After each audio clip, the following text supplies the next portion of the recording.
दोस्तों मैं सत्यम मिश्रा आप सभी का अपने YouTube चैनल टीचिंग लर्नर्स में स्वागत और अभिनंदन करता हूं। दोस्तों आज मैं आप सभी के लिए कुछ महत्वपूर्ण प्रश्न लेके आया हूं जो कि आपके सीटेट परीक्षा के दृष्टि से दोस्तों महत्वपूर्ण होने वाले हैं। महत्वपूर्ण कहने का ये मतलब है दोस्तों प्रीवियस ईयर के प्रश्न है, क्योंकि दोस्तों इस बार क्या हो रहा है कि PYQ दोस्तों बहुत ज़्यादा महत्वपूर्ण है, क्योंकि इस बार परीक्षा में PYQ से दोस्तों बहुत ज़्यादा मात्रा में क्वेश्चन पूछे जा रहे हैं। और किस टाइप के क्वेश्चन पूछे जा रहे हैं दोस्तों, उन्हीं प्रश्नों को मैं यहाँ पे लेके आया हूँ आप सबके लिए। ठीक है, जो भी प्रश्न कर सकते हैं दोस्तों, सेम टू सेम प्रश्न भी आपके एग्जाम में पूछा गया है और इसकी पूछे जाने की प्रबल संभावना है। ठीक है दोस्तों, चलिए स्टार्ट करते हैं आज की क्लास का पहला क्वेश्चन। यह दोस्तों आपके सामने पहला क्वेश्चन आ चुका है।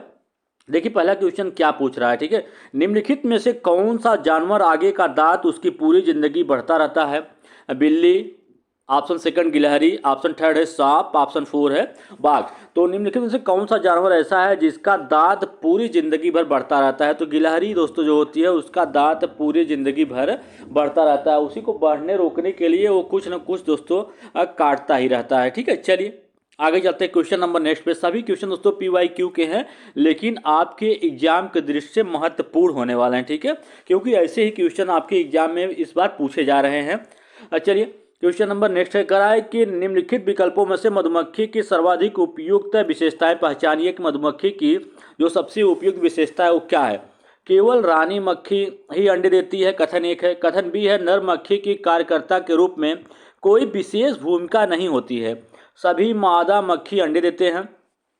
कार्यकर्ता मक्खी भोजन को खोजती है और उसे छत्ते में लेकर आती है। जी हाँ दोस्तों, आपको बता दें कि जो केवल जो मधुमक्खी का छत्ता होता है उसमें केवल रानी मक्खी जो होती है वही अंडे देने का काम करती है, और नर मक्खी के कार्यकर्ता के रूप में कोई विशेष भूमिका नहीं होती, ये भी सही है। और ऑप्शन जो कथन डी दे रखा है कि कार्यकर्ता मक्खी भोजन को खोजती है और छत्ते में लेके आती है, तो ये भी सही है। दोस्तों आपको बता दें कि रानी मधुमक्खी सिर्फ अंडा देती है और उसके जो अंडा देने का उपयुक्त समय होता है वो अक्टूबर से लेके दिसंबर का मंथ जो होता है उसके अंडा देने के लिए सबसे उपयुक्त माना गया है। ठीक है, और इस क्वेश्चन का जो राइट जवाब होगा क्या होगा? ऑप्शन नंबर 3 इस क्वेश्चन का राइट जवाब हो जाएगा दोस्तों।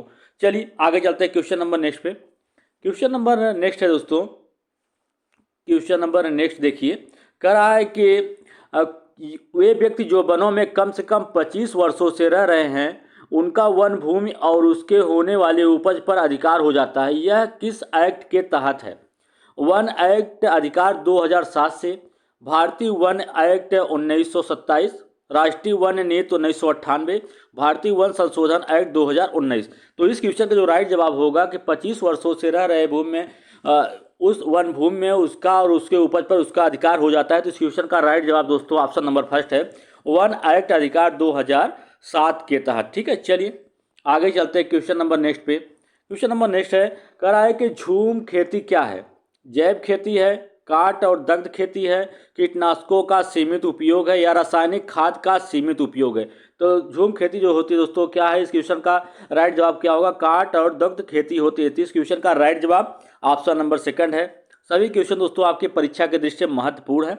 और दोस्तों एक चीज़ और, अगर अभी तक आपने मेरे चैनल को सब्सक्राइब नहीं किया तो मेरे चैनल को एक बार सब्सक्राइब जरूर कर लें। ठीक है, रोनाल्ड रॉस को 1902 में चिकित्सा के क्षेत्र में नोबेल पुरस्कार दिया गया था, शोध करने के लिए मिला था। किस शोध के लिए रोनाल्ड रॉस को 1902 में नोबेल पुरस्कार से सम्मानित किया गया था? ऑप्शन एक है, डेंगू मच्छर से फैलता है, मलेरिया मच्छर से फैलता है, चिकनगुनिया मच्छर से फैलता है, या प्लेग पिस्सुओं से फैलता है? तो दोस्तों उनको किस लिए नोबेल पुरस्कार दिया था? इसलिए कि मलेरिया जो होता है मच्छरों द्वारा फैलने वाला रोग है। ठीक है, चलिए आगे चलते हैं क्वेश्चन नंबर नेक्स्ट पे। क्वेश्चन नंबर नेक्स्ट है दोस्तों कि सिकोना पेड़ के किस भाग का उपयोग मलेरिया के उपचार के लिए किया जाता है? जड़ का, छाल, पत्ते या बीज? तो आपको बता दें कि सिकोना पेड़ के छाल का उपयोग मलेरिया के उपचार के लिए करते हैं। किसका उपयोग? छाल का प्रयोग मलेरिया उपचार के लिए किया जाता है। तो इस क्वेश्चन का राइट जवाब ऑप्शन नंबर सेकंड है। चलिए आगे चलते हैं क्वेश्चन नंबर नेक्स्ट पे। क्वेश्चन नंबर नेक्स्ट है, कह रहा है कि सांप के जहरीले दांतों को क्या कहा जाता है? ऑप्शन एक है कसक, ऑप्शन सेकंड है विषदंत, ऑप्शन थर्ड है कृतक या छेदक, ऑप्शन फोर है साल्क। तो बता दें आपको सांप के जहरीले दांतों को विषदंत कहा जाता है। इस क्वेश्चन का राइट जवाब ऑप्शन नंबर सेकंड है। चलिए आगे चलते हैं दोस्तों क्वेश्चन नंबर नेक्स्ट पे। निम्नलिखित में से भारत में मिलने वाला कौन सा सांप जहरीला नहीं होता है? ऑप्शन एक है दुबोइया या रसल वाइपर, अफाई क्रकच, सल्की वाइपर, भारतीय सैल अजगर या पाइथन करैत। दोस्तों आपको बता दें कि भारतीय सैल अजगर जो होता है वो जहरीला सांप नहीं होता। तो इस क्वेश्चन का राइट जवाब ऑप्शन नंबर थर्ड होगा। चलिए क्वेश्चन नंबर नेक्स्ट पे चलते हैं। क्वेश्चन नंबर नेक्स्ट है कह रहा है कि वर्मी कंपोस्ट एक विधि है जिसमें खाद बनाने में उपयोग किया जाता है। वर्मी कंपोस्ट एक विधि है जिससे खाद बनाया जाता है और इसमें किसका उपयोग किया जाता है? फीता कृमि का, जोक का, केचुए का या अंकुश कृमि का? तो दोस्तों किसका उपयोग किया जाता है? केचुए का। और केचुए का दोस्तों किसान का मित्र भी कहा जाता है क्योंकि ये मिट्टी में छेद कर देते हैं जिससे आसानी से मिट्टी को भुरभुरा बनाते हैं, जिससे नमी और प्रकाश आसानी से मिट्टी के अंदर जा सकता है। ठीक है, चला जाता है। चलिए आगे चलते हैं क्वेश्चन नंबर नेक्स्ट पे। क्वेश्चन पश्मीना ऊन किस जानवर से प्राप्त होता है? ऑप्शन एक है भेड़ से, ऑप्शन सेकंड है ऊंट, ऑप्शन थर्ड है बकरी या एल्फेका। तो पश्मीना ऊन जो है किस जानवर के से प्राप्त होता है? तो बकरी से प्राप्त होता है। किससे होता है? बकरी से पश्मीना साल के लिए जो ऊन है वो प्राप्त होता है। ठीक है, बकरी के। चलिए आगे चलते हैं। क्वेश्चन नंबर नेक्स्ट है। क्वेश्चन नंबर नेक्स्ट है कह रहा है कि अधूरे जले जीवाश्म ईंधन से फैलता है। अधूरे जले जीवाश्म ईंधन से क्या फैलता है? Carbon monoxide, carbon dioxide, sulphur dioxide या NO। ठीक है, तो अधूरे जले ईंधन से क्या फैलता है? Carbon monoxide. इस क्वेश्चन का राइट जवाब क्या है? ऑप्शन नंबर फर्स्ट है। चलिए क्वेश्चन नंबर नेक्स्ट पे चलते हैं। क्वेश्चन नंबर नेक्स्ट है दोस्तों कह रहा है कि पौधों में पानी देने के लिए प्रयुक्त तकनीकी जिसमें संकीर्ण नालियों से पानी सीधा पौधे के आधार में दिया जाता है क्या कहलाता है? ऑप्शन एक है नैनो सिंचाई, ऑप्शन सेकंड है माइक्रो सिंचाई, ऑप्शन 4 है फेमटो सिंचाई, ऑप्शन 4 है ड्रिप सिंचाई। तो इस क्वेश्चन का राइट जवाब दोस्तों क्या है? ऑप्शन नंबर 4 है। चलिए आगे चलते हैं क्वेश्चन नंबर नेक्स्ट पे। प्रीवियस ईयर के क्वेश्चन है दोस्तों लेकिन आपकी परीक्षा के दृष्टि से महत्वपूर्ण है। ठीक है, निम्नलिखित पौधों में से कौन सा पौधा कीटों को जाल में फंसाता है और खा जाता है? कुसकुटा पौधा या जिसे अमरबेल बोला जाता है, सूरजमुखी का पौधा या कैक्टस का पौधा या घटपर्णी पौधा? दोस्तों आपको बता दें कि कौन सा पौधा ऐसा है जो कीड़ों को जाल में फंसाता है और उसको खा जाता है, वो घटपर्णी का पौधा होता है। ठीक है, चलिए आगे चलते हैं क्वेश्चन नंबर नेक्स्ट पे। क्वेश्चन नंबर नेक्स्ट है कि वर्षा के पानी को भविष्य में उपयोग करने के लिए संचित करना क्या कहलाता है? और वर्षा के पानी को इकट्ठा करना, ऑप्शन सेकंड है वर्षा के पानी को पंप करना, ऑप्शन थर्ड है वर्षा का उत्खनन, वर्षा के पानी का संचयन। तो दोस्तों वर्षा के पानी को भविष्य में उपयोग के लिए संचित करना क्या कहलाता है? वर्षा के पानी का संचयन कहलाता है। चलिए क्वेश्चन नंबर नेक्स्ट पे चलते हैं। क्वेश्चन नंबर नेक्स्ट है कह रहा है कि निम्नलिखित में से कौन से रोग मच्छरों से फैलते हैं? Malaria, pneumonia, dengue, chikungunya. तो आपको बता दें दोस्तों मलेरिया, डेंगू और चिकनगुनिया जो है ये मच्छरों के द्वारा फैलने वाले रोग हैं। ठीक है, तो इस क्वेश्चन का राइट जवाब क्या हो जाएगा? ऑप्शन नंबर 3 हो जाएगा। चलिए आगे चलते हैं क्वेश्चन नंबर नेक्स्ट पे। क्वेश्चन नंबर नेक्स्ट है कह रहा है कि विद्यार्थी केंद्रित कक्षाएं विद्यार्थियों के सीखने के लिए सहायक वातावरण सुनिश्चित करती हैं। निम्नलिखित में से कौन सा इसी बात को प्रस्तावित करता है? ऑप्शन एक है शिक्षक निर्देश देता है तथा विद्यार्थी से अपेक्षा करता है कि वे उनका पालन करें और अनुशासित रहें। शिक्षक पाठ्यपुस्तक पढ़ाता है, श्यामपट्ट प्रश्न उत्तर लिखता है, विद्यार्थियों से उन्हें लिखने के लिए कहता है। शिक्षक ऐसे सीखने की परिस्थिति उपलब्ध कराता है जो विद्यार्थियों को अवसर देती है कि वे अवलोकन कर सकें, खोज कर सकें, प्रश्न करें और प्रयोग कर तथा विभिन्न प्रत्ययों की समझ विकसित कर सकें।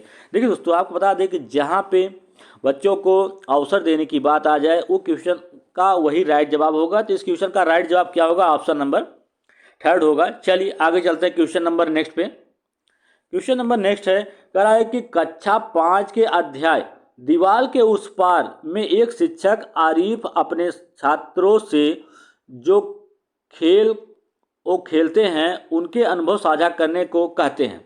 निम्नलिखित में से कौन सा उसके प्रयास को सबसे ज़्यादा स्पष्ट करेगा? ऑप्शन एक है खेलों से संबंधित नियम की समझ का विकास करना, ऑप्शन सेकंड है खेलों से संबंधित मूल्यों का विकास करना, ऑप्शन थर्ड है कुछ मुद्दों की समझ का विकास, जैसे कि लड़के व लड़कियों के लिए एक जैसे खेल, सभी के लिए समान अवसर तथा टीम भावना। या ऑप्शन फोर है कि व्यक्तिगत अनुभव को साझा करने की क्षमता का विकास करना। तो इस क्वेश्चन का जो राइट जवाब होगा क्या होगा, ऑप्शन नंबर थ्री है कुछ मुद्दों की समझ का विकास करना, जैसे कि लड़के और लड़कियों के लिए एक ही जैसा खेल ताकि दोनों एक ही खेल खेलें, ठीक है, सभी के लिए समान अवसर देना, लड़के लड़कियों में कोई भेदभाव न करना और टीम भावना को जागृत करना। ठीक है, चलिए आगे चलते हैं क्वेश्चन नंबर नेक्स्ट पे। क्वेश्चन नंबर नेक्स्ट है, कह रहा है कि निम्नलिखित में से कौन सी विधि प्राथमिक कक्षाओं में ईवीएस की समझ के लिए सबसे उपयुक्त है।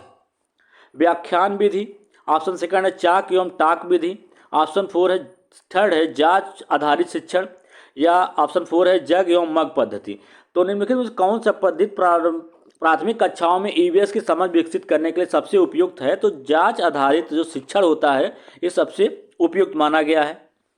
चलिए क्वेश्चन नंबर नेक्स्ट पे चलते हैं। क्वेश्चन नंबर नेक्स्ट है कि ईवीएस के शिक्षण में क्षेत्रीय भ्रमण महत्वपूर्ण है, निम्नलिखित में से कौन सा विकल्प इस प्रकार के भ्रमण के लिए सही है।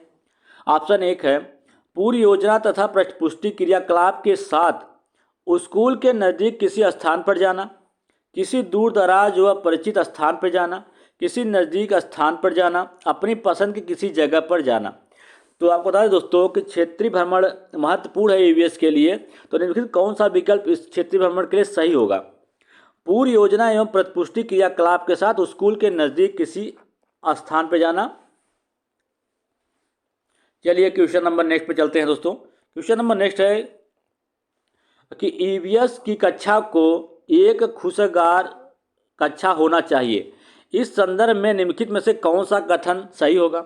शिक्षक कक्षा में खुश रहती है और विद्यार्थी उसके निर्देशों का खुशी खुशी पालन करते हैं।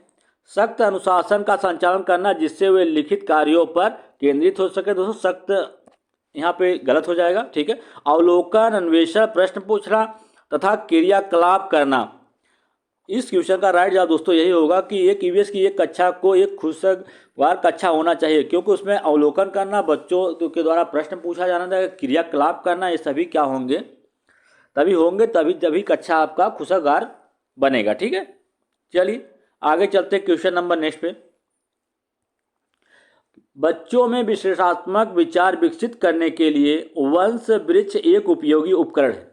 ऑप्शन एक है यह संयुक्त परिवार एवं उनके संबंधों के बारे में है, यह केवल निकट परिवार के सदस्यों के बारे में है, यह केवल दादा दादी, नाना नानी तथा परिवार के अन्य सदस्यों से उनके आपसी संबंधों के बारे में है, यह अनेक पीढ़ियों से परिवार के सदस्यों के आपसी संबंधों के बारे में है। तो इस क्वेश्चन का राइट जवाब ऑप्शन नंबर फोर है। चलिए आगे चलते हैं क्वेश्चन नंबर नेक्स्ट पे। ईवीएस में आकलन का संकेत है चर्चा करना, स्मरण करना, कथन देना या सूची बनाना। तो ईवीएस में आकलन का संकेतक क्या है दोस्तों, चर्चा करना। तो इस क्वेश्चन का राइट जवाब ऑप्शन नंबर फर्स्ट है। चलिए आगे चलते हैं क्वेश्चन नंबर नेक्स्ट पे। कक्षा 3 के विषय मानचित्रण के अंतर्गत कौन सा क्रियाकलाप छात्रों के लिए सबसे उपयुक्त होगा। उनसे अपने घर का लेखाचित्र बनाने को कहना, उनसे उनके घर से स्कूल का रास्ता अंकित करने के लिए कहना, उनसे अपनी कक्षा का चित्र बनाने को कहना, या उनसे उनके आसपास पड़ोस का लेखाचित्र बनाने के लिए कहना। दोस्तों मानचित्रण के अंतर्गत कौन सा क्रियाकलाप सबसे उपयुक्त होगा, उनसे उनके स्कूल से घर का रास्ता अंकित करने के लिए कहना, ये सबसे उपयुक्त होगा। चलिए क्वेश्चन नंबर नेक्स्ट पे चलते हैं दोस्तों। क्वेश्चन नंबर नेक्स्ट है, क्या करा देखिएगा, कह रहा है कि एक शिक्षक को कक्षा 1 के विद्यार्थियों को पशु का उपथीम पढ़ाना है। निम्नलिखित में से कौन सी युक्ति इस विषय को विद्यार्थियों तक संपादित करने के लिए सबसे उपयुक्त होगी। ठीक है, ऑप्शन एक है विद्यार्थियों से कहें कि वह जानवरों की सूची बनाएं, ऑप्शन सेकंड विद्यार्थियों को जानवरों के नाम बताएं, ऑप्शन थर्ड है विद्यार्थियों को चिड़ियाघर के भ्रमण पर ले जाकर प्रत्यक्ष अनुभव कराना। ये दोस्तों राइट जवाब हो जाएगा इस क्वेश्चन का। आगे है क्वेश्चन नंबर नेक्स्ट दोस्तों। इसमें क्या पूछा देखिएगा, कह रहा है कि डॉक्टर ब्यूमांट के प्रयोग विद्यार्थियों को वैज्ञानिक की भूमिका समझने में सहायक करते हैं। नीचे लिखे गए वैज्ञानिक विधि को उपयुक्त क्रम में व्यवस्थित कीजिए। इसमें से कौन सा क्रम सबसे पहले होगा। जैसे दोस्तों यहाँ पे दे रखा है कि परिणामों को अंकित करना और निष्कर्ष निकालना, ठीक है ना, परिकल्पित प्रस्तावित करना, प्रश्न पूछना, अनुमान का प्रशिक्षण करना या अनुमान लगाना या प्रेक्षण करना। तो इस क्वेश्चन का जो राइट जवाब होगा दोस्तों आपको बता दें, सबसे पहले क्या होगा, आप प्रेक्षण करना, सबसे पहले होगा प्रेक्षण करना, उसके बाद होगा प्रश्न पूछना, फिर उसके बाद आएगा आपका परिकल्पना प्रस्तावित करना, उसके बाद आएगा अनुमान लगाना, उसके बाद क्या होगा, अनुमान का प्रशिक्षण करना मतलब 4 वाला, फिर उसके बाद आपका आ जाएगा परिणामों को अंकित करना और निष्कर्ष निकालना। ठीक है, तो इस क्वेश्चन का राइट जवाब जहाँ पे आपको ये चीज़ दिख जाए वही इसका राइट जवाब होगा। तो इस हिसाब से ऑप्शन नंबर 4 जो है ये राइट जवाब होगा। ठीक है, चलिए दोस्तों आज के लिए इतना ही। अगर आपको मेरा वीडियो अच्छा लगे तो लाइक शेयर और सब्सक्राइब जरूर करिए दोस्तों। इसी तरीके से अन्य वीडियो के साथ मैं फिर मिलूंगा, तब तक के लिए धन्यवाद।